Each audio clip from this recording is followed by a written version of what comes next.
Hey, Bob. This is Scott Woods, rockcritics.com. It's Sunday, November 15th. Bob Dobbs and I are having the second of our chats about rock criticism, the history of rock criticism, and some of the ideas of rock criticism, the problems of rock criticism, I guess you might say. How you doing, Bob?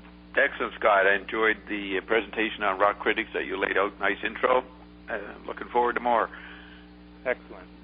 So, there was obviously a lot we sort of started to go into on the first conversation and a lot of lift-off points, but I think to maybe try and corral this one in just slightly, at least for starters, I think it would make sense to maybe start off with Richard Meltzer because, we kind of keep coming back to him, and he's obviously pretty central to this discussion. So what I was going to do is just kind of start off by saying, sort of letting you know where I'm coming at with Richard Meltzer, where I'm coming from, rather.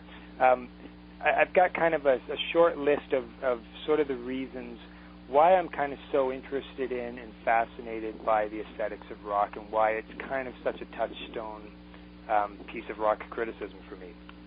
So, number one, I think with that book, he basically invents rock criticism.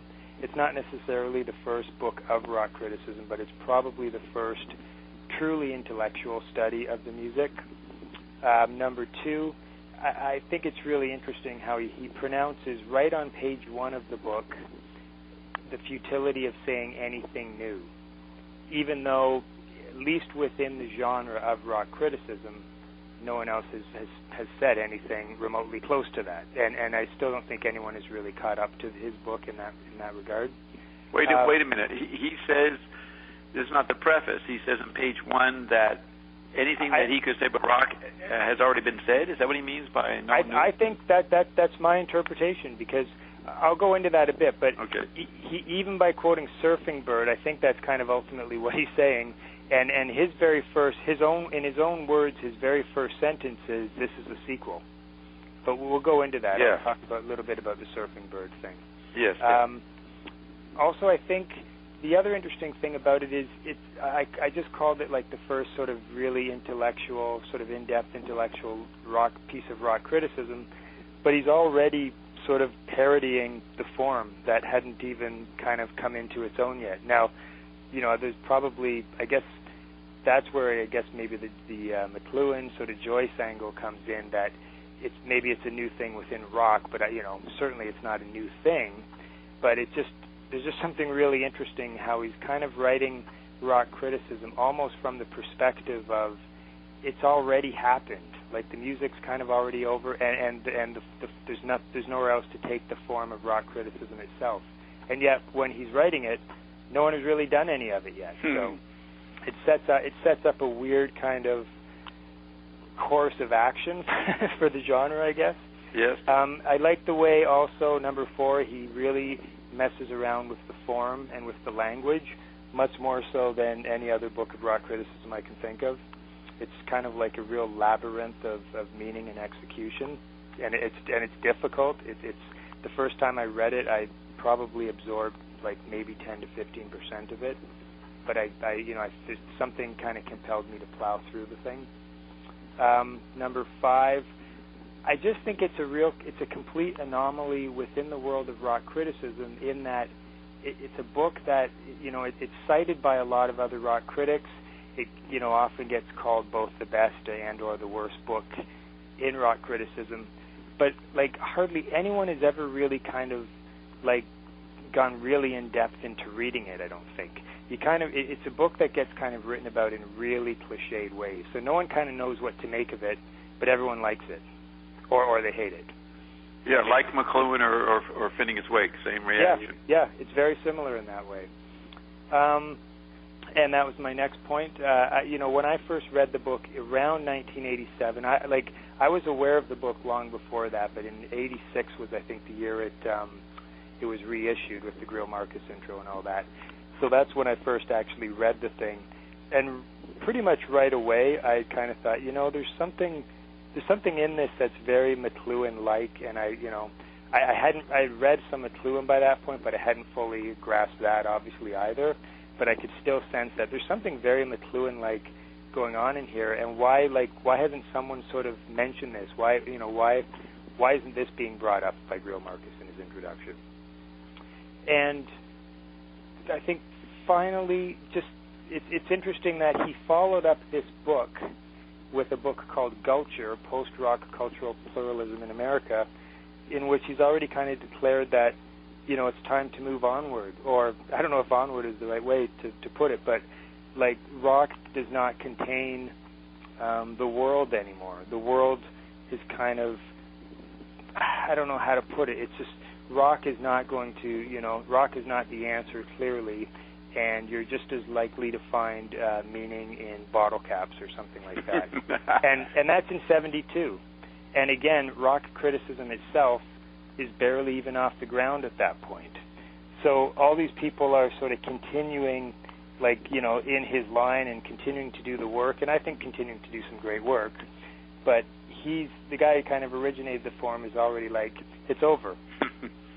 So that's just, sort of a bit of a grocery list of what kind of compels me to the book still. And like I say, it's definitely a major touchstone for me. So. And it should be. His book gets it right, but he doesn't know really what he's doing, but he's channeling the accurate response. So if you accept my assumptions and concepts like tactility, then I may be the first to explain it. But you have to accept my definition of tactility. So the tactile is the interplay of the senses, not any particular sense. It's the part of the brain or organism that coheres the different sensory inputs, sight, sound, taste, smell, into what we experience as an integrated consciousness, right? All our senses are working. If we try to put our finger on something that is processing all that, and in the age of computers, when they came in, the idea of processing information gives you a concrete example of the function of tactility. When McLuhan said that television was an extension of central nervous system is all over the place. And that can be tactile, and he says it is tactile, but you can look at the computer as an extension of the functions of the brain, not just the central nervous system. You see what I'm saying? So the information processing aspect of the computers might be an easier way for people to understand the idea of tactility. They know there's something in there organizing the data in the computer. And if you think that's happening in the mind, I think it was John Lilly who started to write, one of the early people to write about the computer as its processing mechanism as a metaphor for consciousness. So if we establish tactility as not a particular sense, and it's the interplay of senses, then the first pretty comprehensive medium that's tactile along those lines, first extension of tactility is television, because you can see, you can hear, there's movement, and people see colors or objects and they can smell them. It's more in their imagination, whatever, and I'm not going to, decry people who can't smell it, or those that can. People perceive differently. So there's kind of a synesthesia. Synesthesia is the mixing up of senses, but it's pretty comprehensive television, and that's what Joyce recognized. He knew that media development was going from the eye to the ear, through radio to tactility. All right? Okay. And he probably got the concept of tactility from Thomas Aquinas, and when he was a young person educated by the Jesuits. And McLuhan thought that Thomism approximated the intuition of the common sense, the sensus communis, or tactility. So if we look at what is the content of television or the electric tactile extension, it's music, it's all kinds of things, movies, but definitely rock and roll came in, and it was a new kind of music. No one ever experienced it before. It wasn't jazz, and it was fast, it was instantaneous, and it was pretty instinctive. I would say that rock and roll was taking mechanical rhythms, the rhythms of the cities and the cityscapes and the factories, the mechanical environment, and pushing it towards some kind of tangibility in software terms or in tactile terms. So if you accept that rock and roll is the acoustic attempt to mime tactility, then you see in what Meltzer writes the exact description of that, but he doesn't know it's the tactile sense. But he's playing with polarities and concepts and juggling them to show it's more than that. and he comes up with this great concept, the unknown tongue. Right. And that is another way of saying tactility, because the tongue is the mouth, and that's orality. But if it's unknown, there's more than the tongue. It's almost like if you could look at the brain processing information coming in and watching it organize the tongue to say stuff. Right? Think of that tactile level.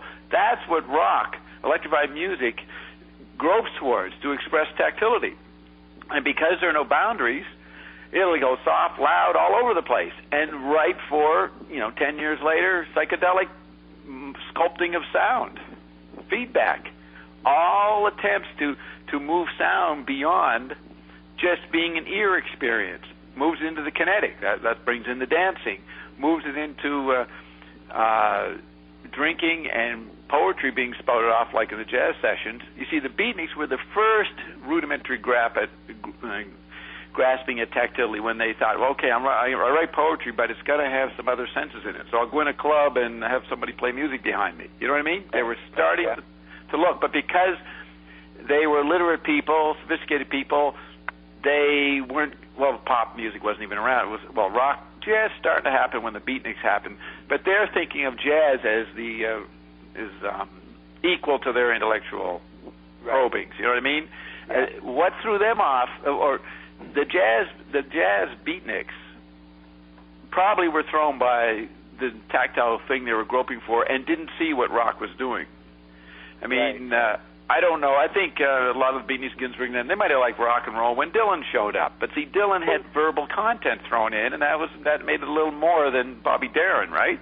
Yeah. Well, what's so interesting about that, and I'll make this really brief because I don't want to cut in, but it's always fascinated me, and there's been some writing on the internet about this recently. How why wasn't there a rock criticism for Elvis and Buddy Holly? Like, there was no legitimate actual attempt to put into words what this music actually meant. It really didn't happen until the Beatles. But I've always been kind of fascinated by that, and it's neat you're saying that the beatniks, they didn't kind of grasp that rock might have been where it's at, and it was still very much in the bebop sort of movement or mode or whatever. So, yeah. And go on. Yeah, they don't have to say rock is where it's at. They didn't understand its technical qualities.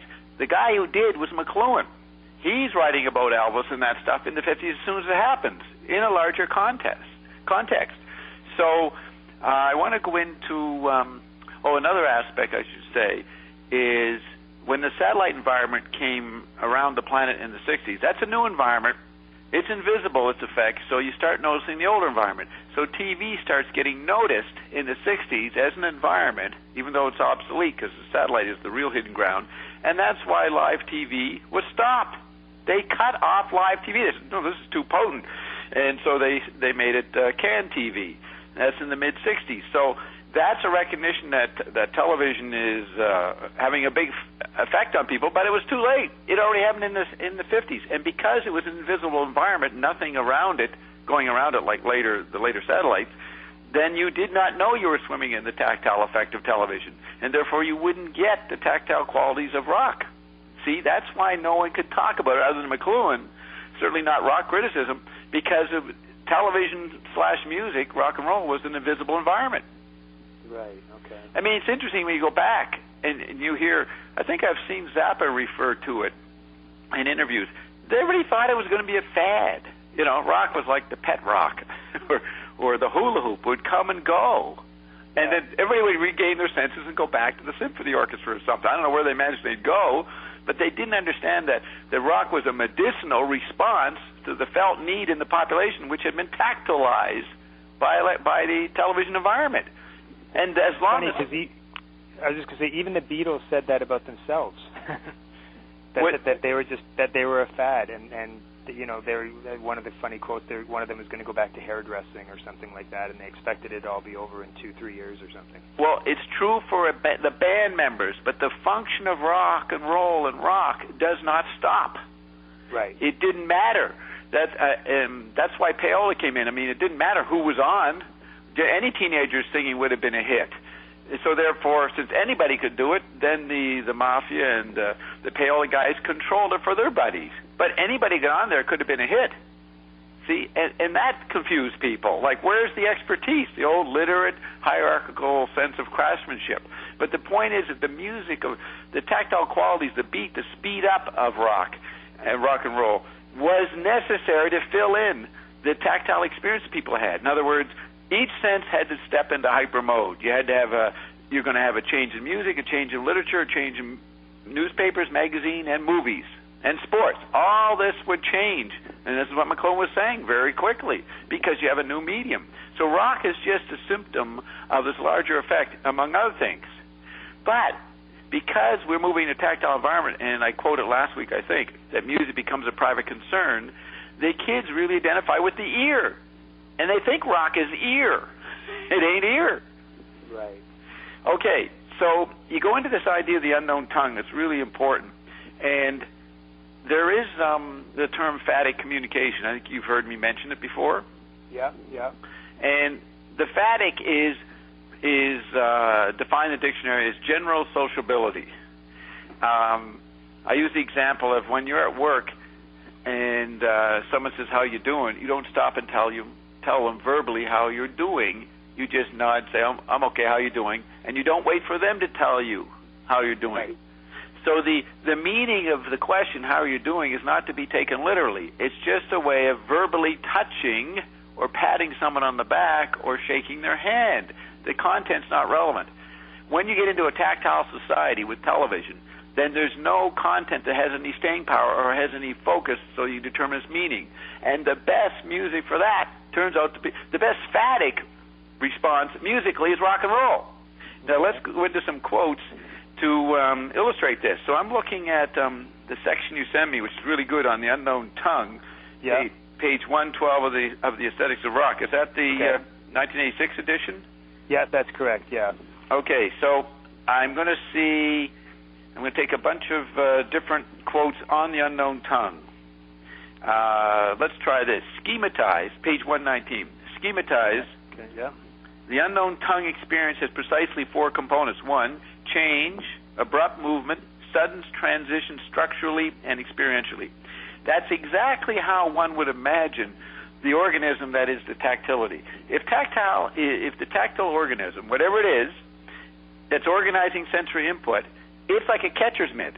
It's a catcher. It's catching all this stuff coming in, and it's got to quickly orchestrate the ratios among them, all right, at the speed of, way beyond thought, the speed of being. Right. And as it juggled these things and kept it coherent or worked out the ratios, it would be moving abruptly, suddenly, structurally, and experientially. I mean, that's incredible. These words are exactly describing tactility, called the unknown tongue. Okay, change, abrupt movement. You notice he's trying to get more than one sense in there. Change, that could be kinetic change. Abrupt movement, that could be kinetic change. Sudden transition, that's like almost structurally means like total instant, something instant. Right. And then to say experientially, every moment is different. You're not reading a book. You're not. You have to respond to the environment the rock is coming at you through the live radio. So it's changing you structurally and experientially immediately. So then point two, musical awe, I would call that what McLuhan calls, when you're in a new environment, especially electric environment, it's molding the population instantly. Everybody it has been turned to stone. They are in awe because there's no way, if you're a literate environment, to figure out what the hell's going on. You don't notice that when you don't conceptually think of the implications of when you're on the telephone and you're in two places at once. And how could that be? How could that relate to your image that you're just here and talking to someone over there?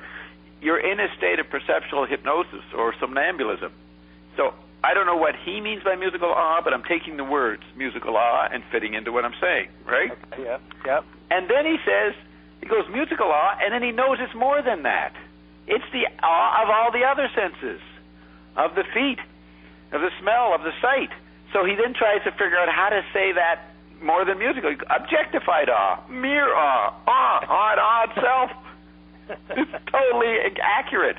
That's how you would describe the multi-sensory movement of tactility. You know what I mean? Yeah. You're laughing because you're learning. This makes total sense. Yeah. It's never been said before. It's the first time humanity's ever heard this explanation. Yeah, no, this is awesome. Yeah, this is awesome. That's right. Taxonomic urgency. Taxonomy, that's the you stuff the animal, right? Right. Unless it means something else. He has here, 109, note 109. Taxonomic urgency. You just got to label it tongue, as in there's a tongue. You see, you got to look at, this could be interpreted as he is stoned. But if you think of people getting stoned in the 50s, 60s, they were trying to get all their senses loosened up, get a bit of synesthesia to approximate the tactile experience they were feeling technologically or technically in the TV environment. All right? And so the thing is, he doesn't have to be stoned. He might have been stoned to get tuned in, but there's nothing wrong with that, because you've got to approximate this very difficult water you're swimming in that you can't even really figure out what it is. And so he goes, you just got to label it tongue, as in there's a tongue. It's like it's happening so fast you just say, yeah, hey, that just went by. You know what I mean? Yeah. He's actually saying, it's like McLuhan when he described understanding media. I will grab anything to throw it into the pot. I will use any data, because to move at the whole pattern, you're not stuck. And you're not stuck in trying to make a particular point, because it's static. You're not trying to be precise verbally, and you don't expect a precise verbal response or a detailed response. That's the problem when you're writing about rock. It's a static environment that doesn't require a response, but you're responding. And you're responding not just, the thing is, you're responding more than just your ear. You're responding to the mass emotion that's happening, because everybody's sharing the same space at the same time and the same music. And it's beating up the rhythms of your society, of your civilization, so rapidly that it's like it creates ecstasy. And let's see, so it's like if everybody was stoned, and they're all dancing, which happened many times, there is quick glimpses of your eye at someone else, catching someone else's eye, or watching someone's movement, or you're moving so someone doesn't hit you. Look at that rapid interaction using all your senses, and you're on your guard, but you're having a good time. You'd say things like, you just got a label. Hey, did you see that? That was something, tongue. You know what I mean? It's just it's passing. This is what, taxonomic urgency. You just got to label a tongue, as in there's a tongue. Now, he's trying to say unknown tongue. So that's an interesting phrase, taxonomic urgency. It's almost like, this is killing me. I'm not able to really explain what's happened to me. In terms of communication, I've been killed and stuffed me. But there's a sense of urgency, because you can't close your earlids. You don't have any earlids. Yeah. Okay, so then 3 and 4, so taxonomic urgency. 3 and 4, taxonomic urgency might be grouped as linking the fusion and confusion of the structural and the valuational with music most assuredly possess. No, sorry, I read that wrong. Might be grouped as linking the fusion and confusion of the structural and the valuational with objectivity variations in these elements.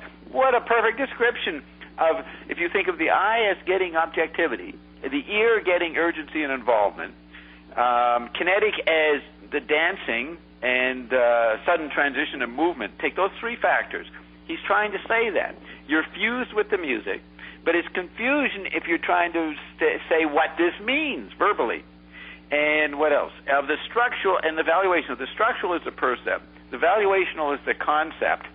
Both are mixed up with objectivity variations. Actually, you are seeing what you're doing. You know what's happening. Right. So you're going through conceptual, structural, conceptual, valuational, perceptual. That would be objectivity. All mixed up. This sentence, if you didn't have the framework of tactility as I'm defining it, this would make no sense, right? Okay. Yeah. And yet he is describing the rhythms.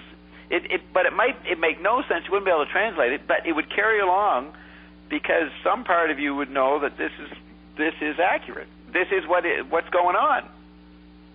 But you couldn't stop and say what Meltzer was trying to say unless you had my language. So is there, this whole thing about the taxonomic urgency, you just got to label it tongue, so it's just odd to me that he's writing that down, but he's is it kind of also like saying that, like, why write it down? This makes no sense, or I can't define this thing anyway, or am I getting that wrong? Or? No, it's illiterate. I mean, a non-literate or post-literate, fully post-literate, or a semi-literate person wouldn't be compelled to write. But here's this guy who's taking English and philosophy and wants to be a writer. That's what a person born in the 40s is still seen to be legitimate to write as a profession.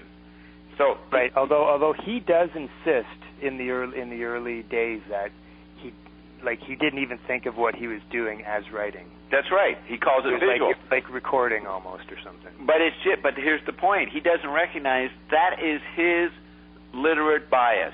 He doesn't know that writing is, and reading and being visual and being literate is the American gene meme. It's the Gurdjieff's chief feature. The West is based on visual space. So you throw these literate kids growing up in the 40s before television, it's a pretty eye-based environment, even though you got radio movies, but it's still the rigid classrooms, rigid industrialism, very linear. Suddenly thrown into a tactile environment, they are actually going to go into panic. There's the taxonomic urgency, and grab for their fundamental sensory bias to prop themselves up. You see, it's a kind of fundamentalism of your own culture. Okay, I hear this experience. The only meaningful way, because I cannot handle a phatic environment, because I'm used to literate meaning in terms of a significant experience, because I think we got to pin it down, he starts madly writing to pin it down. You know, he thinks that's how you do it. I mean, if you bring, let's see, when that guy Rodney King got beat up in '92, right. He comes out in the end, and it's the famous quote, well, can't we all just get along? Okay, that's an emotion of community. That's the what McLuhan called the generosity of the literate culture. They're all fragmented by literacy, but they know they have to stay uniform. And so he goes to a very sentimental expression, but it's so American. Why can't we just get along? Ignoring all the complexities of hyper-communicational society, where that's a silly sentiment, but that's all he could do. He could only go to his core, quote, belief system. Right. So he says that. And so Meltzer responds saying, well, can't we write this down? What's going on? It must be writable. Right. We must translate into literate text. But he's not of Eliot's and Joyce's generation, who still believed in literature when they started off. That ain't going to hold after World War II. So Meltzer knows that he can actually experience the new completed extended central nervous environment of television and know that the book is weak, and sort of half-consciously say, no, it's not even being a book. That's not what I'm doing. But he is doing, because he says, I'm not writing, but I'm being visual. And that's the I. And it's actually the movie visual. See, the beatniks turned the movie and the radio into an art form in response to the television tactility. What do you mean? Well, movies and radios were the environment before television. Right. And then, and movies were just what everybody drank, and radio was just what they drank. No big culture in there. That was still the time of poets and novelists and the great writers. Once you move into television environment, subconsciously start to notice what you were not noticing before, the movie and radio, and you turn it into an art form. How did it become an art form? New wave cinema, the French auteur theory, all right? The French guys being outside of it started looking at movies as art forms and talking about the directors. The radio is the beatniks recognizing that jazz is an archetypal experience. When something becomes archetypal, it's the past. But you're just nosing for the first time, and you can be avant-garde in nosing it first. So the beatniks were the first to notice and archetypalize within the literate context of novelists and writers the radio experience, which was jazz. Right, okay. So, but see, Meltzer's the next generation. We can find some quotes he talks about. But you know, he's right there. He's not your generation. He's born in the 40s, so he's still got jazz as that influence, archetypal influence, but he knows there's something new happening by 1964, 65, and he's trying to write something. He's trying to, and yet he's trying to visualize. And I would say to visualize it, he's trying to turn it back into cinema. Because for the TV generation, the visual is no longer the book so much, it's the next stage of visuality, the movie. So as you read Meltzer here, let's see if we can find some evidence that he's really talking about the cinematic, not puny writing. Right, okay. So, we move along here. He says, classical music most assuredly possesses the unknown tongue, in brackets, when heard by a contemporary rock ear. Good point. It's not an unknown tongue or not tactility at the time, in the 19th century. It is a necessary ear balance, acoustic space balance, to the hypervisuality of the alphabetic and literate and industrial environment. But now we can see, we're starting to notice, and he doesn't even know it, but he's saying it. He's saying there's something more in there than just the ear. There's the tactile.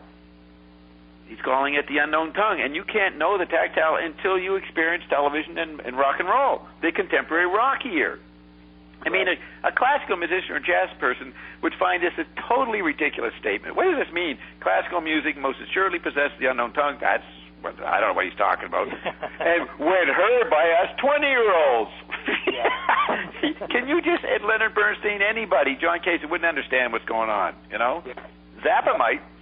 Anyways, classical music, it's interesting how Meltzer is skittish about Zappa. Doesn't want to give him too much credit. Skittish is exactly the word, and I've got some points to make about that. So that's something we're going to do before we finish the series. There's a lot to read into what he says about Zappa, I think. So that's right. The relationship, the polarity between Zappa and Meltzer is going to be very important, right? Yeah, no, I agree. You got that, Ben? Very important, Ben Watson. Are you listening, Ben? Yeah. Okay, so he says, classical music most assuredly possesses the unknown tongue, and undoubtedly has also classified it and schematized its emergence. Now, what the heck does he mean by that when he's saying when heard by a contemporary rock ear? He's almost saying they've classified it, but they didn't know they were doing it, or they didn't appreciate it. So I'm not sure about that part. Maybe he clarifies the next sentence. Jazz pianist Thelonious Monk's Ruby My Dear contains several manifest tongues. Now think of Finnegan's Wake. Finnegan's Wake has 60 tongues on each page, right? Yeah. So jazz, this particular Ruby My Dear, contains several manifest tongues which result consciously, creatively, or mechanically, or inadvertently, as he meanders around the keyboard. You see, when you're in a tactile environment, anything can be on the air. Anything will fascinate you because the medium hypnotizes you. So is he playing the piano with, traditional literate creativity or mechanical or inadvertently? That's another way of saying he's playing it semi-phatically. Right, okay. So he's seeing that, to him, Monk is approximating the tactile level of rock, you know what I mean, by his sort of detachment in the way he's playing. Then he says, even the final portion of the Star-Spangled Banner has been played with an unknown tongue. Now, because Meltzer is not accurate about what he really means, in my terms, he doesn't really can't articulate what the unknown tongue is, so he's going to make mistakes in trying to pin it down, which is okay within the phatic environment. The mistake is included. That's right. That's Duchamp's chance. Duchamp and those guys picking up on intuiting the tactile and saying, yes, the chance part is relevant. So this sentence, classical, some of these sentences, I would say, unless I got him here and he told me exactly what he meant and I could figure out what he meant, then it might be accurate. But some of these are going to be wrong. You know what I mean? It's not. Yeah. It's wrong in terms if you accept my conclusion about the tactility. So, but only even the final portion has been played with an unknown tongue. Okay, that's some kind of release mechanism in that song. I don't even know what it is he's referring to. I don't know the music that well. He doesn't develop it. Yeah. Right. Yeah. But here's the thing. He puts a but. And he's always pointing the butt in. There's something extra about rock. Well, see, that's the extended tactility that rock is within the TV environment. That's what he's trying to get at. But only in rock and roll is the unknown tongue the natural, logical outcome of development. What is that development? The TV environment. But he doesn't know it. But he feels it. He knows it's the logical development of now, right? Okay, yeah. And he's saying it 10 years later when rock, in a way, it's going to change within a year or so again into psychedelic music. You know what I mean? And he's talking about the past. He's recognizing, intuiting what the dynamics in the 50s and early 60s were, because we're actually rapidly moving out of that. So, but only rock and roll is the unknown tongue, the natural logical outcome of development. And, I know if anybody who doesn't know my stuff is listening to me, I'm sounding as crazy as Meltzer, right? But it's not as, it's more limited what I'm saying. I'm staying within a few terms of jargon, right? So you actually could get it. And you know a bit of my stuff, so you can get it. So I'm good I'm saying this to you. It only in rock does the tongue define its own importance self-referentially. Now look at that. Remember, with television, it's the first time you could see a head. When you watch a television, that's a head looking back at you. Right. The head looks around and sees things. That's what the camera picks up. And so immediately you have a weird self-consciousness in the TV environment. You're looking at your head lopped off looking back at you. Or at least the mechanism of tactile consciousness is what a TV screen is. We call it the live camera pickup. So we're going to go meta, self-referential immediately. So he says, only in rock does the tongue define its own importance self-referentially. It's almost like music and the ear and rock is self-conscious because it knows it's only one part of the whole spectrum of technological hedonism that everybody's enjoying in the multi-hyper volume of the global theater. Get a bit of that? Yep. Okay. Because music, you listen to music while you're watching a movie and while you're driving down the car. You got all kinds of other machines you're interacting with while listening to rock. And rock is the only one that can keep up with the whole interplay of all these different sensory experiences that are in your technologies, right? Yeah. Thus, although schematizable, tongue manipulation is not fully reducible mechanically to classical simples. That means you can't say what it is in an emphatic sense. You can't fit it back into literary categories. Right. But he's trying to, because that's what he is. He's a literate person. This concreteness, I was just thinking, what would happen if an African growing up in 1965 had heard little Beatles or something, and they were educated enough that they could read English? What would they think of this? See, it would be interesting to see what an African thought of this. Maybe it would make sense to them, But they'd have to be pretty sophisticated in the sense they understood English. You know what I mean? Well, what do you mean? Like, what would they think? Like, it's a whole different culture. Here, it's almost like you couldn't find out. If you had an African that could understand this and read English, they'd have to be literate, and therefore they're not the pre-literate African. Okay. Yeah, so I'm just wondering if we could get a tactile person, a more tactile culture. How would they take this conceptual interpretation? I don't think it could be done. This is only for literate people. Yeah. Okay. Okay, go on. Yeah, thus, although schematizable, tongue manipulation is not fully reducible mechanically to classical simples. This concreteness must contain within it an aura of concrete mystery. In other words, you can't get the whole thing down because it's not just visual.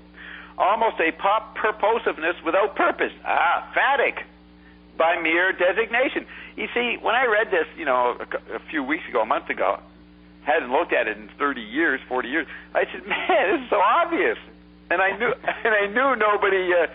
nobody would get what I saw in it. But just me, I could go on like that. You see, if you follow me, it makes total sense. He's trying to describe tactility, trying to put it back in literate terms, but constantly canceling the literate medium. He's stuck doing it because he knows it doesn't work that way. Right.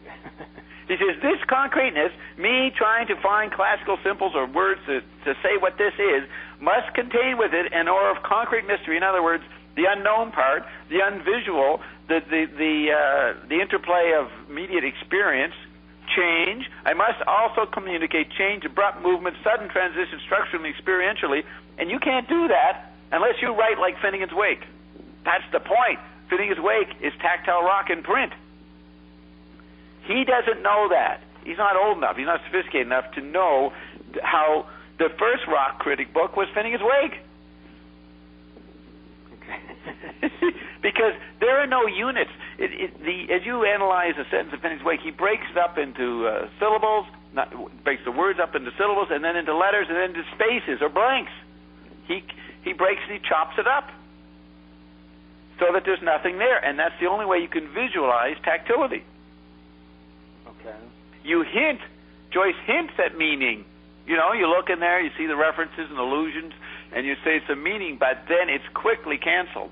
Just like if you're playing music rock music, you're so tuned in, but at the same time it's kind of mechanical because it's simple music, or the early rock was, so you knew your stuff and you just played the stuff and you could do it asleep. But still, you were involved in watching the dancers, and you had to be ready. You couldn't just sleep through it. And that's pretty hard to explain or describe or put in on the page, unless you do it like Finneg's Wake, and you can't understand Finneg's Wake if you bring a normal literate understanding to it. So for the literate person, Finneg's Wake fails. But if you know Bob knowledge, it doesn't fail. It actually describes the present, the beginning of the radioelectricity and all that's happening in the 20s when he's doing the wake. So we will see him playing. I'm now going to go to some other quotes. Okay. Where he says this again. The point I'm making, he keeps repeating. Let's see. Look at page 116. The bottom paragraph says an unknown tongue is an element. Yeah. He says it again. An unknown tongue, that's tactility, electrified tactility called rock. An unknown tongue is an element of transition which compels structurally and spiritually, that's almost like experientially, Heraclitean forces or principles of opposition. Tactility is, in a simple definition, contrast. It's the interplay of things, different sensory modalities, made coherent. If you're actually looking at the heart, systole and diastole, the inflow and the outflow, it's very hard to see how it's doing it. You can't visualize. It's just going in and out at the same time. And there are forces going different directions. So the very principles of opposition, which only are known by literate people, and acoustic societies, but acoustic societies are very flexible in their response to setting up a dialectic opposition. Tribal people say, what are opposites? What is common? What unites opposites? They'll say oppositeness. But you don't say that in a literate society. It's either black and white. Okay, so you take any polarities, they have to be flowing back and forth like the systole back and forth like the systole and diastole of the heart to approximate a presentation of tactility. So there he's saying it. The unknown tongue is an element of transition which compels, structurally and spiritually, forces or principles of opposition, compels them into something that's bigger or a more of a surround. Okay? Yeah. Then he says the best visual representation of this conception of the tongue occurs in the films Hard Day's Night and Help during hyperkinetic chase sequences. Yeah. Okay, that's, as McLuhan said, as you get more and more a tactile society, a kinetic literate society will more and more get into hyper movement, hyperkineticism.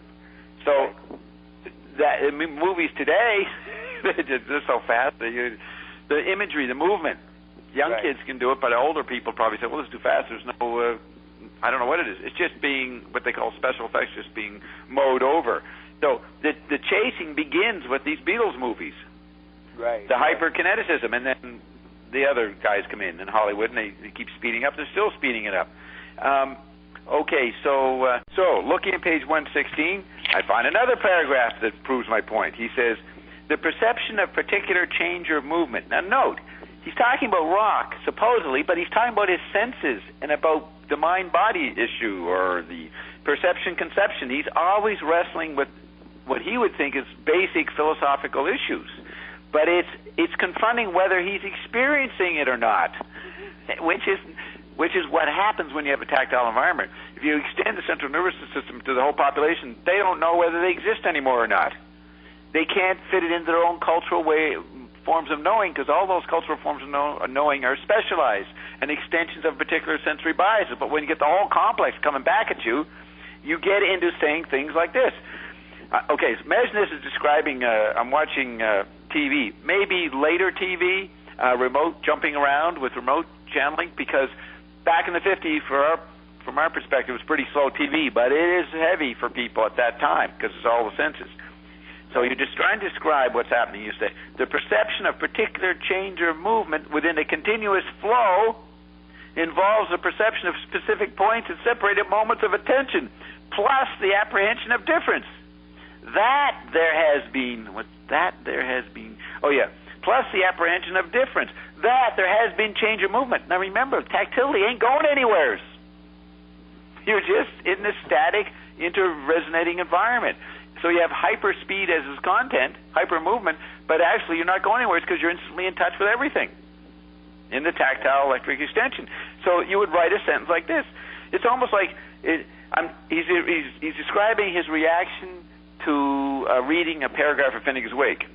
The perception of particular change or movement of meaning within a continuous flow, endless flow in Finnegan's Wake, involves a perception of specific points, glimpses of illusions, at separated moments of attention, separated because you're reading a book and it's separate words on the printed page, plus the apprehension of difference on another level, that there has been change or movement. Not sure if there has been.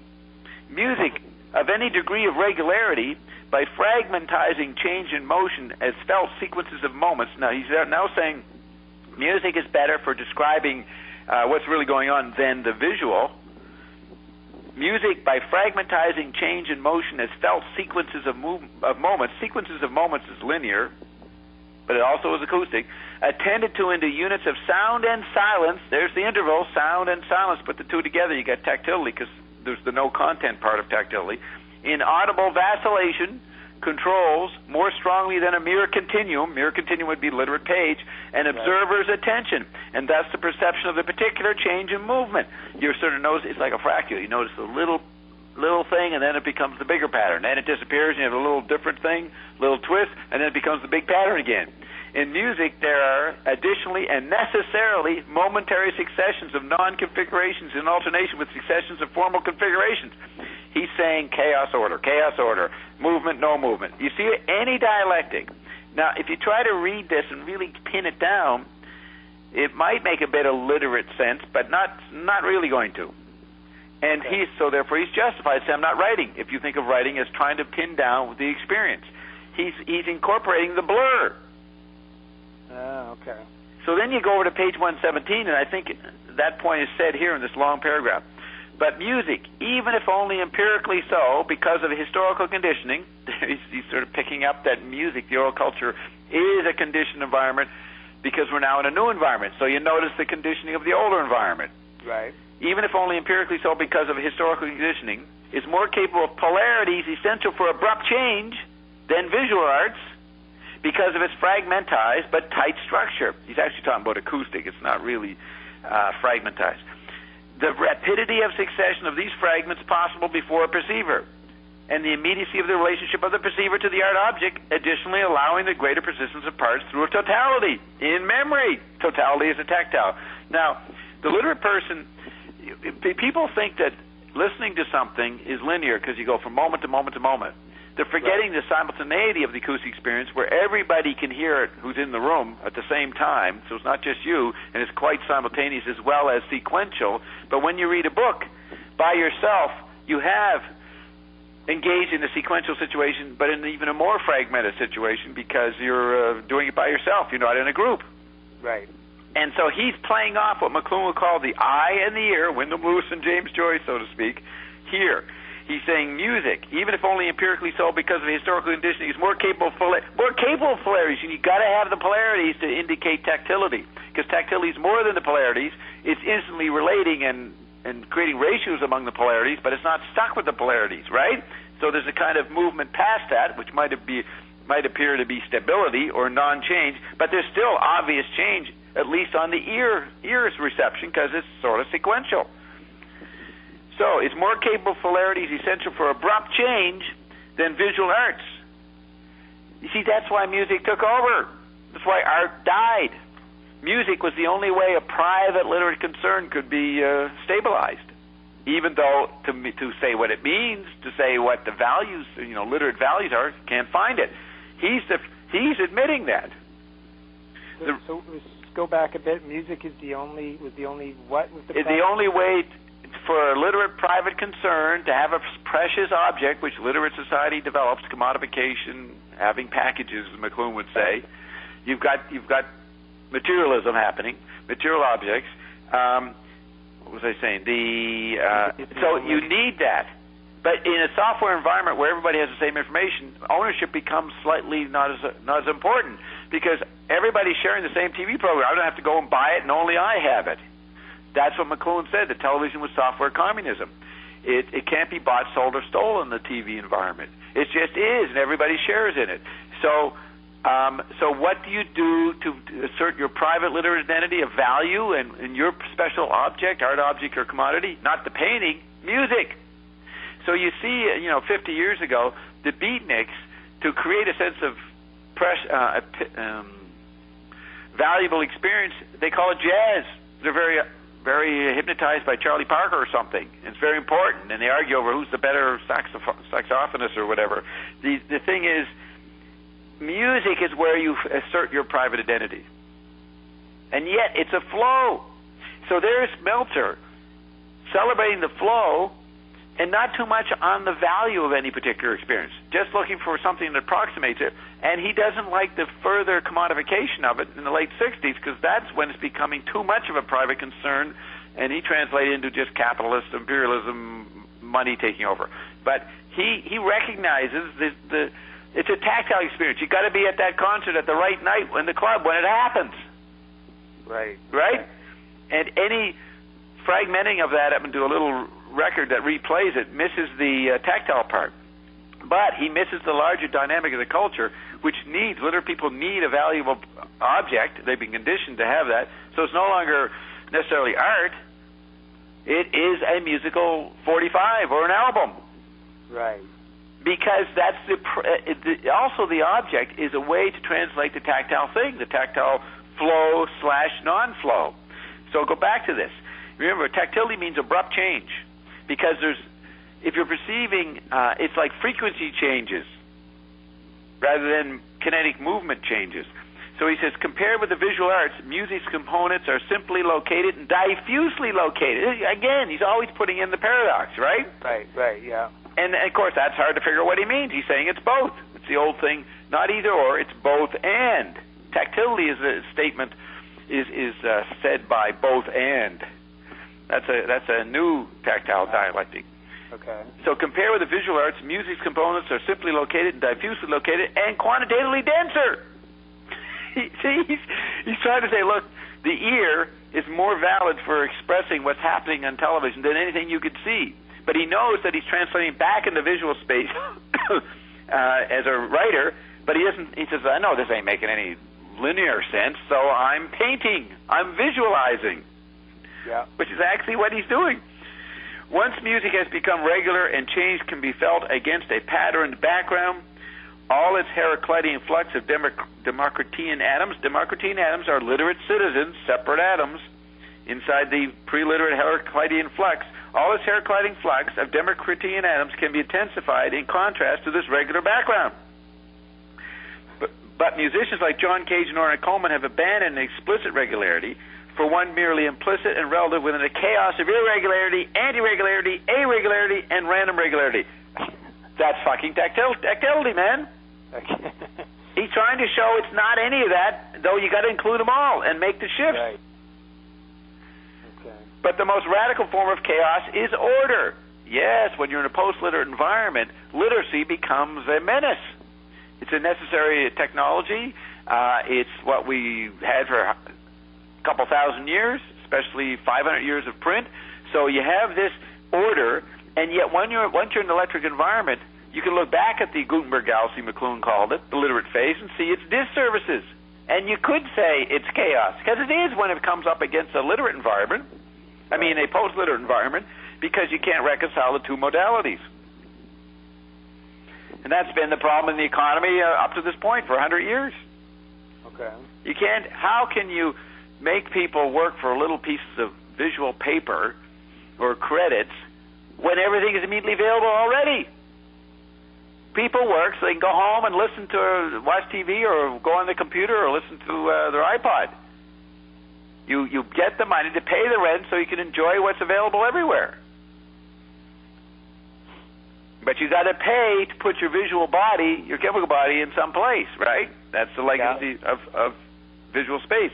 So he goes, but the most radical form of chaos is order. In fact, a permanently contingent order.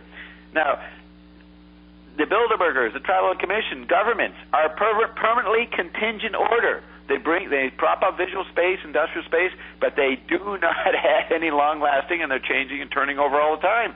Italy has a new government every 12 months. So he doesn't know that's I'm taking his words, you could say, out of context, but it actually fits. Right. And he is trying to write a book of philosophy to cover big issues, so I'm relating it to the big issues. But the most radical form of chaos is order, in fact, a permanently contingent order. McLuhan would say arbitrary, ad hoc order, ad hoc government. That's what we've had since the 60s. At any time in history, music is such an Anaxagorean crystallization from the haze of psychological temporality. Now, psychological temporality might be tactility. Okay. And see, he's sort of saying that music crystallizes it, stops the tactile flux, non-flux. Okay? Right. Tactility ain't going anywhere. It's just absorbing and sponging. SpongeBob. So, the haze of psychological temporality. But today, after music of paradigmatic disorder has become historically prominent, he's talking about Ornette Coleman and Cecil Taylor and those guys and Coltrane, I assume there, right? Yeah. Has become, okay, but today after a music of paradigmatic disorder has become historically prominent, and music with a high degree of regularity, particularly one whose regularity becomes ultimately monotonous repetition, is even more radical. Correct. Because any genre of music in a tactile, multi-leveled environment, one music gets played off another music. One aspect of ear culture gets played off another. Both are relevant to the consumer as he tries to approximate and own the amazing ecology of tactility itself. See, so you know, you had the interesting,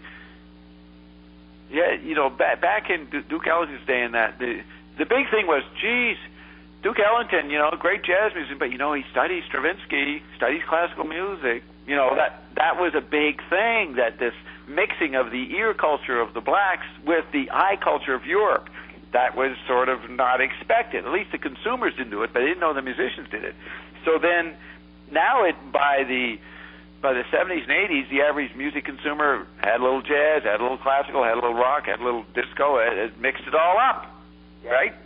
So the mixing, since the ear is more and more weaker, more and more irrelevant as the tactility takes over in the global theater and in the digitized environment, then you grab, it's like McLuhan, he would grab for any fact or anecdote for his books. The music, the literate person who needs music as a private concern for his identity becomes more haphazard in picking what he listens to. Okay, Bob, why is the ear weaker? Because of tactility? Yes, because once you get into the digital environment, that goes around the tactile TV environment. So the tactile TV has been superseded by a post-tactility, the strange thing I call the Android meme, living at the speed of thought, the digital computer world. Okay. That may take time to figure out what I mean, but McLuhan wrote about it in 1974 in an op-ed for New York Times. We have moved to in a post-tactile environment. He saw that in the early 70s. So, therefore the ear, if tactility now is becoming figure and it's the older environment, then being tactile is the art form. And the ear isn't that important. And that could explain why punk expressed that. The heck with music, it's all ridiculous, right?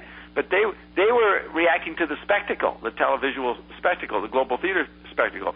But after that, by the 80s, music is bland, perfunctory, techno, nothing. You will find some music you like in there, but it's not taken that seriously.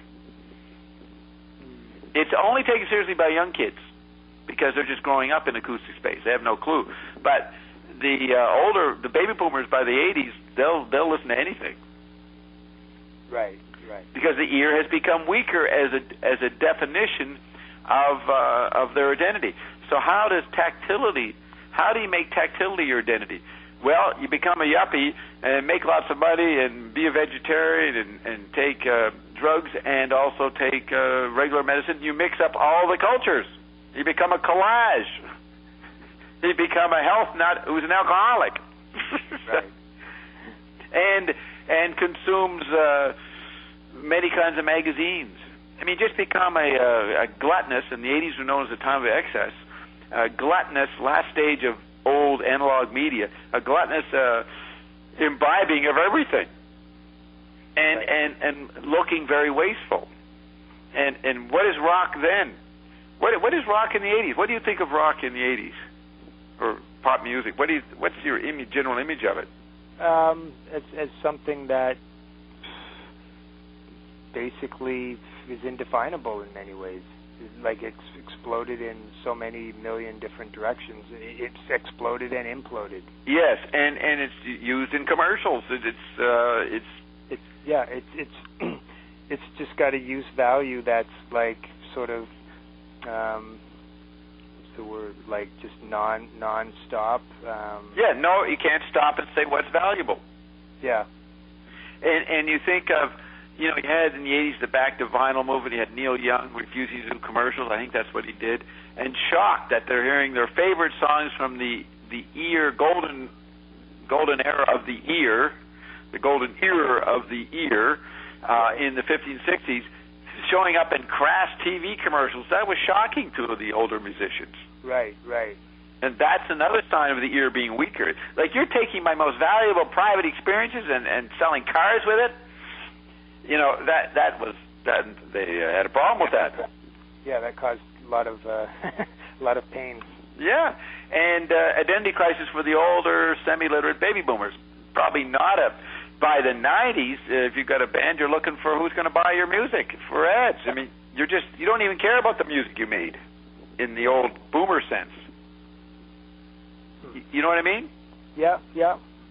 Okay, so what's he say here? So rock, the ear is becoming weaker, so you need to juggle different kinds of music, and you're not going to say one music is better than another. So you're going to have, and this is for the general population, you're going to have, the jazz guys advocating disorder or chaos or anti-environment to sweet saccharine music, bounced off by the need for regular heartbeat acoustic space, and that's where rock comes in. Right. Okay. So he says it has changed. He says it's even more. It's radical in 1968 to think this, but it becomes an environmental actuality by the 70s, and bypasses whether Meltzer's for or against it. So is even more radical. The degree of regularity. It has changed into even more vehicle in which change is so vital. Notice he italicized change. What he means by that is tactility. If you understand that change is the instant translation of all these media environments into each other around the word that makes the market, and the word that makes the market is the White House and what it says in its press conferences, and that organizes the news, and that's what the phrase "the word is a bird" means. Right. What is it? The bird's the word? How does it begin? Bird's the word, yeah. Bird's the word. Yeah, and you could take any word as the word, whatever the White House says it is. McLuhan says the word makes the market. This song, "The Bird is a Word," is expressing what's going on in the most profound levels of power in a mediated society in the global theater in the 60s. Doesn't matter what word it is. And everybody's heard. Yeah, that everybody's heard, and it's nature. It's real. It's a bird. So, so what was I... So that environment is constant change. Everybody says, the only thing we have constant today is change. Well, the tactile environment doesn't change. It's older media, which are the content of it, that changes faster and faster. And the viewer, once he gets a remote channel, he demands change. But it's actually frozen in the tactile space of the extended central nervous system, where everybody is equally accessible to what's happening and has access to everything. Not everything. They might not know about the Smiths or about the fact that Captain Beefheart went back into art, but they are watching the scanning global theater spectacle and in touch with base of it because it's on their news every hour. Right.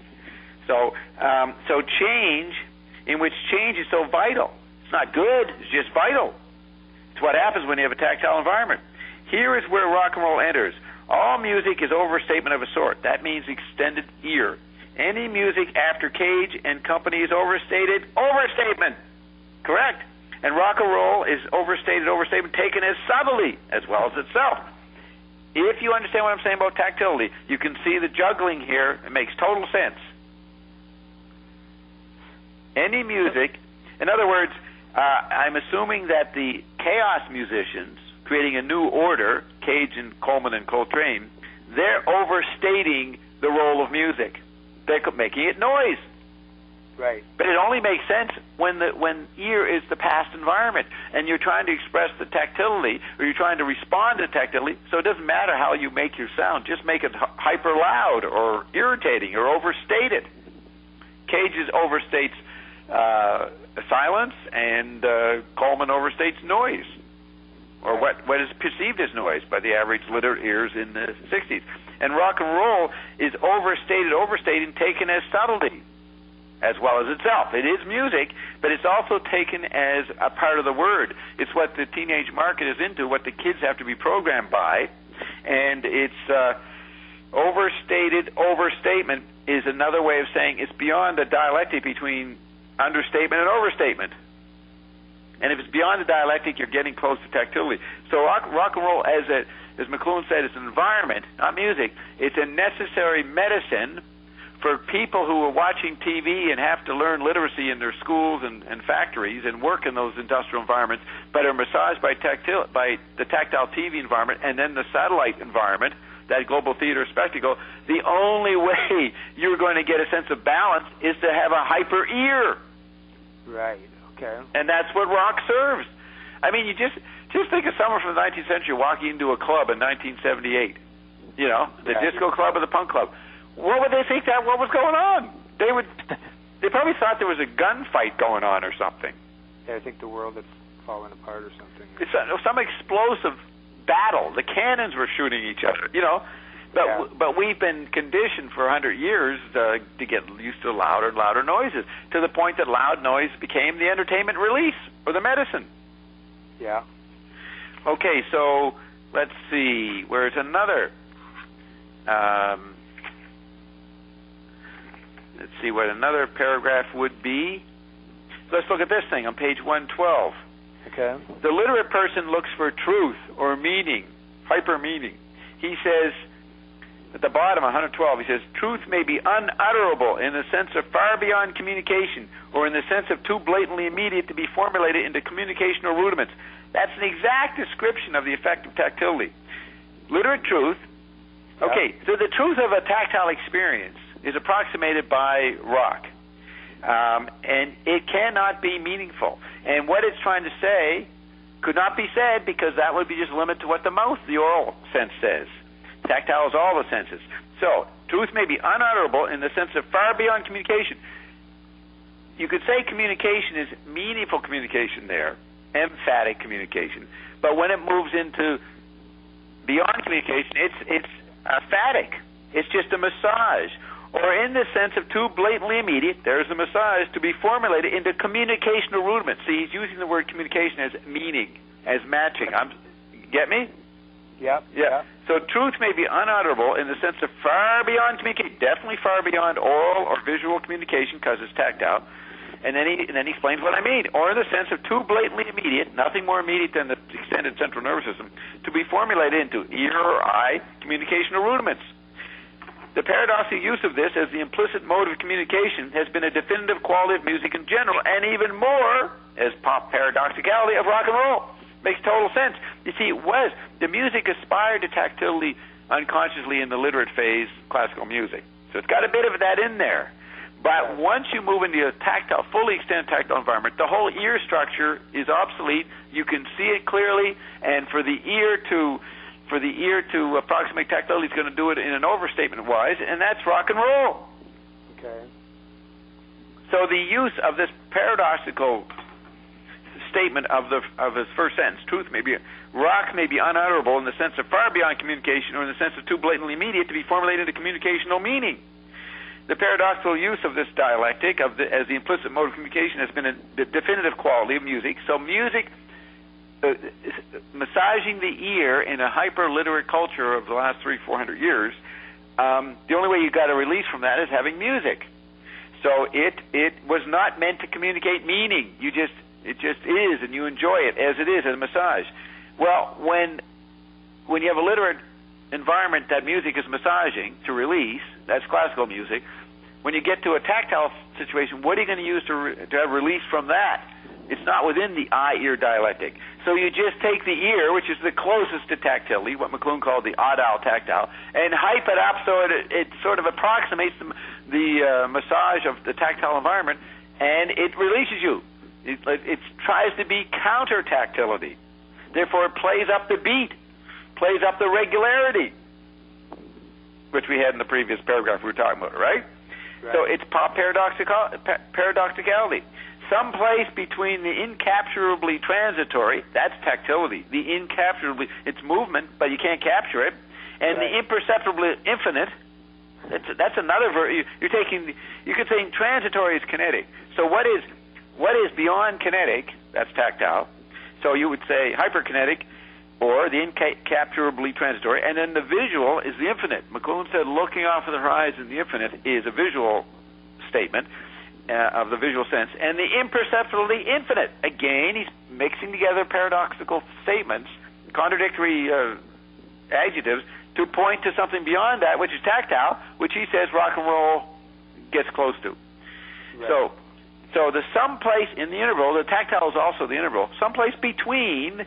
It's neither the incapsulately transitory kinetic and neither the imperceptibly infinite, is the stage upon which something is acted out between the ungraspably holy, always putting up another dialectic, and canceling at the same time between the ungraspably holy and the forgettably profane. Perfect description of the rock experience as an attempt to acousticize tactility. This is Cannonball and the Headhunters' Land of 1,000 Dances. Yet name any dance. This is the realm, any rocking song. Yeah. But include the concept dance. This is the realm of the unknown tongue. The unknown tongue is not just what comes out of the mouth, it's also what the rest of the body does, including dancing. Okay. Now we come back to writing. What was that quote? The beginning, writing about architecture, dancing about architecture? Right, yeah. Writing about music is like dancing about architecture. Yeah. Okay, so I'm going to go to... he's writing the same paragraph, each paragraph, set up a bunch of dialectics. Take one side, blue, and have the other side red, then mix in a little orange on the blue side, a little contradiction, and a little bit of yellow on the red side. So you've got two sides canceling themselves out, and they come together and are canceled, right? Right, okay. And that's like Finnegan's Wake. That's how Finnegan's Wake, he takes a basic force structure and plays ratios within it, and then cancels it. So you see how he's doing. He also just said, you want to know what rock criticism is? The best rock critic is Finnegan's Wake. That's the best rock criticism. Right. Okay, so then, but you have to know how to read it. So he's actually doing a service here. He's translating Finnegan's Wake. If you know Finnegan's Wake, like I do. So page 119. He's now going to talk about the unknown, the quality of the unknown tongue, or the unknown aspect of the unknown tongue. Right. So at the bottom he says, that which is unknown, put in quotes, about the unknown tongue is the manner in which it trespasses across the realm of separation between primary and secondary state. See? Two dialectics, primary and secondary, trespasses, goes across the realm of separation. Here's where the obscene, erotic face of rock and roll is united with a truly sexual structure. The greatest and most familiar analog to the unknown tongue, anyway, I mean, remember, he cancels. Yeah. Or it puts a tone in there. Read that again. The greatest and most familiar analog to the unknown tongue in mere human experience is the mere orgasm. See, that's another part of your sensory apparatus. It's an intense peak experience, and you must include that within the realm of what tactility works with. So, an orgasm, as we all know, arises slowly as it builds up and suddenly strikes, leaving one back on Earth but perceptibly richer. The compression of neural experience in an orgasm is mirrored in rock's compression of eclectically selected elements into juxtapositions which yield unknown tongues. Perfect. And that means sex is dead. Since the discarnate state, electrified state, moves us past the chemical body, and for the chemical body, sex is a pretty important experience. But when you got a lot of the discarnate experience happening electrically with the extended central nervous system, the chemical body's enthusiasms or peak experiences become weaker and become a mere orgasm. Right. So the compression of neural experience. Now, the compression of neural experience is another way of defining tactility. You're that organism in the brain, or wherever it is, maybe it's in your astral body, who knows, your etheric body, that organizes consciousness. all the sensory data. It compresses it into a compressed, proper experience of, or holistic experience of being. And if it's being done in the brain, it's the orchestrating of neural data. So that's tactility, the compression of neural experience. That's the compression of all the inputs in your sensory organs. In an orgasm, so it is mirrored in rock's compression of eclectically selected elements. That's what the brain says. Oh, look at all these different elements I'm sorting out. I'm sorting out the eye data, the ear data, the mouth data, the smell data, and the movement data. Eclectically selected elements into juxtapositions, and they can only be juxtapositions because tactility is not a container. It's just the relating into coherency, into juxtapositions which yield unknown tongues. Yes. Is mirrored in rock's compression which yield unknown tongues. In other words, the tactility is mirrored by rock, which itself is pretty tactile, though we think it's an ear and a kinetic experience. It's pretty tactile, therefore it's an unknown tongue. Then he says, in various musical contexts, the unknown tongue plays numerous roles by itself and in conjunction with an eclectic, selective attention in structuring musical experience and supply of focal points. Another complex statement saying it organizes but doesn't. It cancels, it erases. It implodes, it explodes. You see? Right. And so once you know he's playing a bunch of ratios in this sentence, then you can read it. In various musical contexts, in other words, in the ear, the unknown tongue, which is not the ear, plays numerous roles by itself because it is not just the ear. And in conjunction with an eclectic selective attention, that's what tactility is, an eclectic selective attention, in structuring the ear with a supply of things that look like earness while in the blur of constant change. Yeah, that's brilliant. Yeah, this is awesome what I'm saying. In the context of repetition, novelty is a surprise. Now, that's another thing McLuhan said. When you get into an acoustic society before writing and in a tactile society after, explores sound in depth. And it's also, to the literate person, looks very repetitive. That's why there was so much alienation in the 60s and 70s. Everybody literate people interpreted the tactile experience as boring, monotonous. But they didn't know how to see changes in sound in acoustic space, the subtle frequency changes, which a musician knows naturally. So it looks like it's repetition, a dull repetition, boring repetition. But actually, repetition is the way you explore tactility if you're using the ear, and you shade, you change the nuances. So given novelty and structural variety, given the endless tactile information overload of TV imagery in a tactile global theater environment, repetition is surprising. You know, it's like there's so much chaos going on. Right. That you focus on the heartbeat, which originally rock and roll. That's a reminder of stable chemical body reality. That appears surprising because it becomes an anti-environment. It's we forgot about that. It's a steadiness. Yeah, and he used the word memory in there somewhere. Rock is memory, back to one of the quotes. That would, you could understand. It's remembering that there is regularity. Yeah, okay. And you don't want visual regularity. You want acoustic regularity because that's closer to the tactile experience. So, that's why why you had Nazi, communism, fascism, robot behavior in the 30s. They were looking to repeat inside the tactile radio experience, or incipient tactile radio experience. You're losing me on this. Okay. The so-called hyper-mechanization of humanity in World War II, right? That is the search for regularity, for repetition, in a literate industrial culture that's shocked by the beginning of the tactile experience, which every electric technology is an extension of tactility. So the telegraph is the early version of tactility. Then radio is even more tactile, but TV is more completely tactile because it has all the senses immediately visible. But right. the tactility of the electric effect is happening in the 19th century and in the 20th century, and therefore you look for regularity. That's the only way to get stabilized in an amorphous, tactile, unfocused blur experience. Right. Okay. So I'm just saying, you saw the military-industrial complex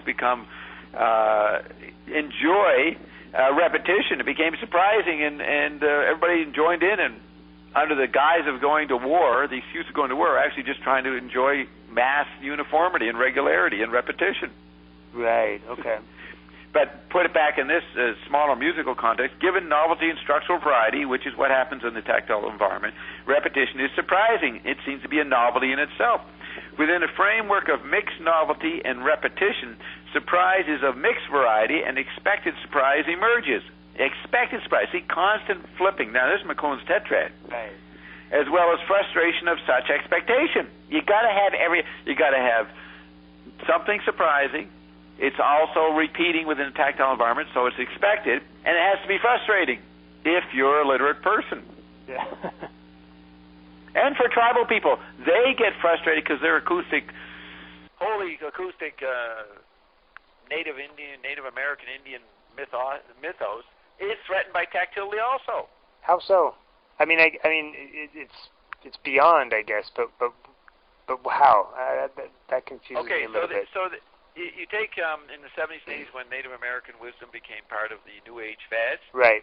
And they'd bring in some Indian chief, and he would say, or Native American, whatever the political correct way of saying it, right? Is he'd bring him in and he'd say, "We consider Mother Nature as the anchor of everything, and if you don't respect nature and the wind and the sea and the clouds," and they'd be very flowery with their references to nature that the industrial boomer kids had long forgotten because they've been discarded for 40 years. He would bring back the old image of nature and say, "This is the structure of proper civilization or proper keeping the environment ecological." Right.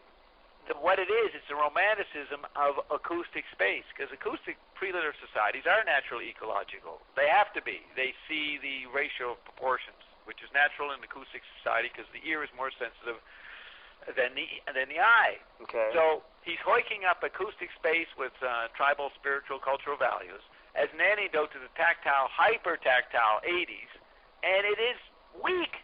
It is futile. You might want to read a book about it. Might have some workshops about it and have some sweatshops, but it will not respond or understand that it's been superseded and that nature becomes virtual and absorbed. Okay, yeah. So, any cultural platitudes from the most civilized Bertrand Russell or Henry Kissinger to the Aboriginal Amazons celebrating the treasures of ayahuasca or peyote, all those cultures are subsumed in a massive new apocalypse or Armageddon of extended tactility, which nobody had ever experienced before. Right, okay. And then you start thinking it's the end of the world. And you should become a born-again Christian. Go back to the Bible, the ultimate literary art form. So look at this. You're in a world, so the Native American is in a framework of mixed novelty and repetition, where surprises of mixed variety and expected surprise emerges, as well as frustration of such expectation. Because you're never going to get there in a tactile environment. You are resonating, oscillating on these frequency waves. It's not going anywhere. When you're in the tactile position, you're organizing all the different modalities effortlessly to make coherency. And that coherency is unpresentable. You can't represent it. It just is. Right, okay. You can't explain why every day seems to be the same day with the same sensory content. Okay. Just call it living. Right. And we haven't figured out what that is yet. In any scientific terms of what are the molecular components of life. So, Bob, do you think what Meltzer's kind of doing in this book is he's saying this same point over and over? Unconsciously. The tactile experience, basically. Is the simplest way to put it is that he's trying to put on the page something of the tactile experience, and knowing that it's futile, but pointing out its contradictions and all that sort of stuff anyway.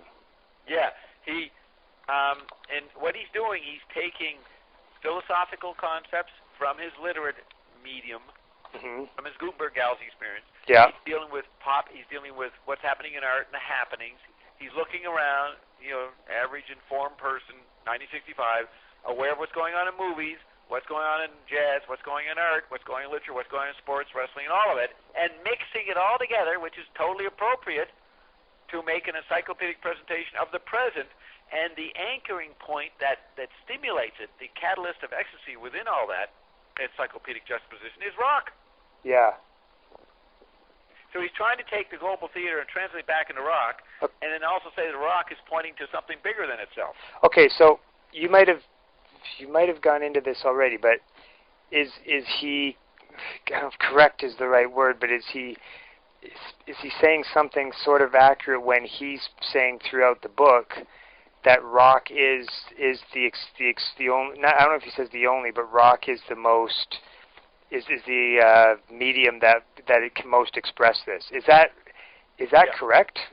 Yeah. For the time, but why rock more than like? I mean, it seems like the way you described television earlier as being something that, sort of had all the, affected all the senses at once. Yeah. Is that not more true than it was of rock, at least in the 60s? Television is the perfect communication environment up to that point. It's the hidden ground. Nobody can handle the perfect utopia of television because they want to fit it back into their specialist cultural bias. But rock comes in to provide the antidote, the medicinal release from this tactile objective awe we're trapped in. Okay.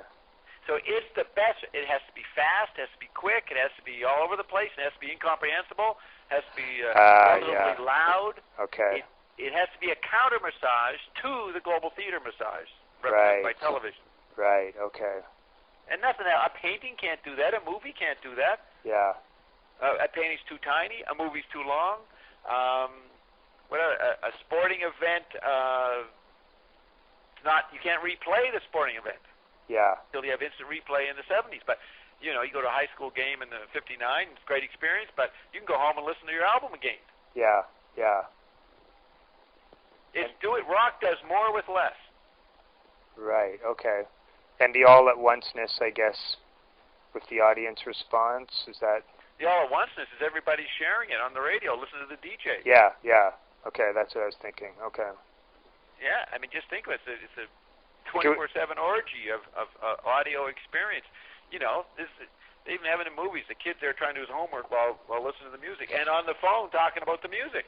I mean, the one thing I really want to get into in one of our discussions, not right now, but just since you're mentioning that, is the I don't know. It's making me think a little bit of the whole kind of, I don't know, like just thinking of the radio experience. I'm thinking of rock as its own language. And I think about it with the Jeffrey O'Brien chapters I sent you in particular, how his focus is really on like the novelty, what do they call it, the nonsense syllable music and all that. And I want to sort of go into that in regards to Finnegan's Wake and also Zappa's kind of spin on that whole sort of stuff, the novelties and the nonsense syllable. I just something you're saying about the radio kind of spurred that thought in me for some reason. Yeah, I mean the content of radio is speech. The real experience of speech is everybody sharing the same discarnate ESP space. Right. McLuhan said people turn the radio on not to hear what's on, but to share the space. Yeah. So rock is the greatest distracting content while you all share the space. And since the content is speech, you can break up the speech. And nonsense, or the playing with speech syllables, points that there's more than speech going on in the radio. Right, right. Okay. So, and of course, to be John Cage or to be any artist pointing this out is puny. It's better to be a McLuhan who says, hey, you want real art? Well, let's turn off the electric environment. That'll change things. Nothing else will. Right. Anything else will just be content for the gaping maw of the television, which needs more and more content. Back in the 60s. So McLuhan doesn't put any value on any particular art form that's happening. Right. He just recognizes the confusion and ecstasies that come out of that in the normal citizenry. And one of the expressions of that is rock.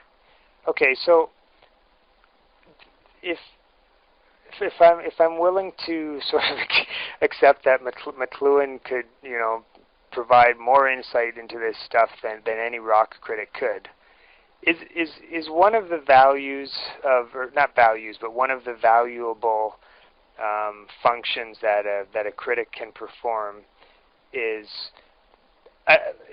to sort of get be in depth into the experience. Like Meltzer would insist that the only way he could have done what he did in the aesthetics of rock was because he was totally living it. He absorbed the stuff like crazy. I mean, it was just rock was what he did, but McLuhan. That was his neurosis. Rock was his neurosis. That he constantly had to engage in this hyper-acoustic environment to numb himself to what was going on in the global theater. Okay. So, and I think the way you put it the last time around, you had a good phrase where you said something like he's just taking in the medicine, like as he's listening to all these songs and he's ingesting the medicine. But is that not in some ways kind of like, could McLuhan have put rock on the page and done it in the language that was sort of, I don't want to say appropriate, but that's the only word on the tip of my tongue now, but that was appropriate to the experience of rock and roll? No, McLuhan was trying to be an anti-environment to rock, to all that was going on. Okay. He wanted to show there was a value to the book, but that wasn't his whole project. He also wanted to bring in a comprehensive ecology, which is, if they had given the opportunity, would have taken over the United Nations and modulated global environments, turning radio on and off. Okay. So that's nobody was on that level, but he was older. He understood what's happening, so he could be on that level. Richard Meltzer is just a young kid, right? And McLuhan, I don't know if he was aware of this. He would look at this and immediately understand it and translate the way I'm doing. Here's the thing. Right now, there's so much stuff going on, and a kid born into this knows and wants to tune into it. So very early, they're going to get hyper, and they might go autistic to block it, or they might get into heroin addiction at the age of 15 or something. They think they have to keep up, and so the reason Christgau and these guys can keep consuming recorded music and writing reviews, for 40 years, is that they let themselves try to keep up with the global speed, the global change and non-change.